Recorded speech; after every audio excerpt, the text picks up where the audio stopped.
All right, so this is going to be a little hard to do without fanning the flames of infighting.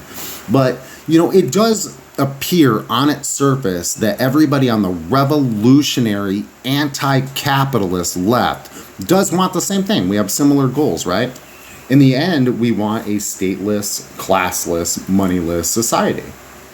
But how we get there is very, very different between the different camps. And also, because our theories are different, our theoretical analysis, our philosophies, our understanding of economics, etc., are different, our understanding of history is different. So some of us support the revolution, the USSR. Some of us support the revolution in Cuba, etc. And so this plays out into the modern day. So some of us look at China as being counter-revolutionary. Some of us are in between. Some of us view them as being like the perfect example of Marxism in the today's world. And so imagine if one of these sects was in control of the foreign policy of the country. You would have very, very different foreign policies, right? If one camp views China as the enemy and the other one views them as their best friend, then in foreign policy, you're going to have stark, drastic, huge differences. You see, the gap gets very, very wide between the sects. It's only on the surface level that we all want the same thing.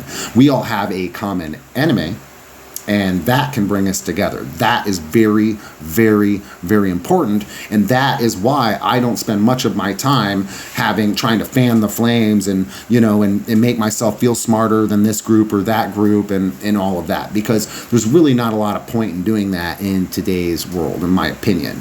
We're in a revolutionary ebb, not a revolutionary foe. We need flow. We need the largest, broadest base to fight back with and to organize the working class, not, tiny little sects. So, in my opinion, we don't need to let our differences stop us from organizing an anti-war and LGBT and migrant coalitions and groups.